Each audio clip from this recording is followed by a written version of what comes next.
పెళ్ళామేమో ఉంచుకున్నోడి కోసం రీల్స్ చేస్తే ఆ రీల్స్ ను మొగుడు తన లవర్ కి షేర్ చేసిండు.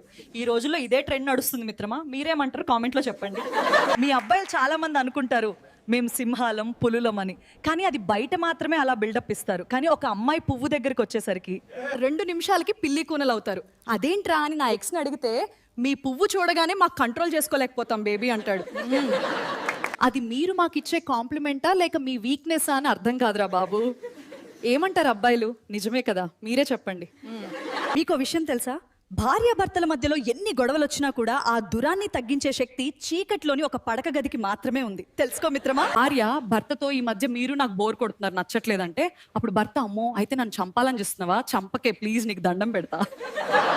ఒక పని చేయవే, నన్ను వేరే అమ్మాయికి అమ్మేవే, అలాగే అమ్మే ముందు అందంగా ఉన్న అమ్మాయికి చూసే అమ్మాయివే అంటాడు రా బాబు. ఒక రోజు భార్య ఆఫీస్ నుంచి లేట్ వస్తుంది. వచ్చాక తన బెడ్రూమ్ లోకి సైలెంట్ గా డోర్ తీసుకొని వెళ్ళేసరికి అక్కడ తన బెడ్ మీద ఉన్న బ్లాంకెట్ కొంచెం తీసేసరికి తన భర్త 2 కాళ్ళు కాకుండా 4 కాళ్ళు కనిపిస్తాయి.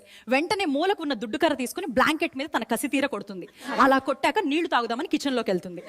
అక్కడ కిచెన్ లో తన భర్త టీ పెట్టుకొని తాగుతున్నాడు రా బాబు. అప్పుడు భార్యను చూసిన భర్త, వచ్చావా జ్యోతి, ఈవినింగ్ మీ అమ్మ నాన్న వచ్చారు అలసిపోయి ఉన్నారని, మన బెడ్రూమ్ వాడుకోమని చెప్పా, వాళ్ళు అందులో ఉన్నారు, వెళ్ళి పలకరించిపో అంటాడు. అప్పుడు చూడాలిరా భార్య పరిస్థితి. నా పొలం మంచి తడి మీద ఉంది, నాటేయారా మొగడా అంటే నా నాగలు ఇరిగిందని మూలక సాపుకొని పన్నాడు రా బాబు.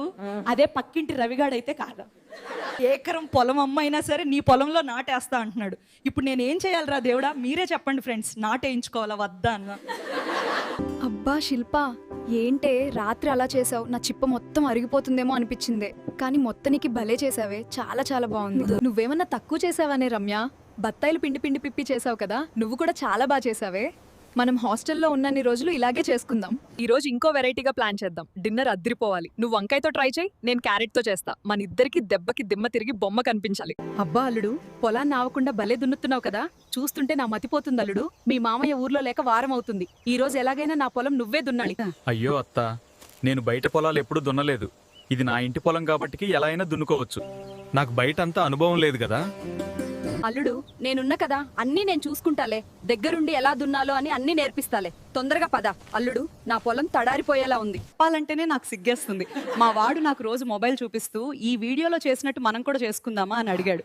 అప్పుడు నేను, మరి ఇందులో 2 అబ్బాయిలు ఉన్నారు కదా బావా, మరి ఇంకొకరు ఎప్పుడు వస్తారు, అతను వచ్చాక మొదలు పెద్దామా అని అడిగా. అంతే, అప్పటి నుండి నాకు మొబైల్ చూపెట్టడం మానేశాడు రా బాబు.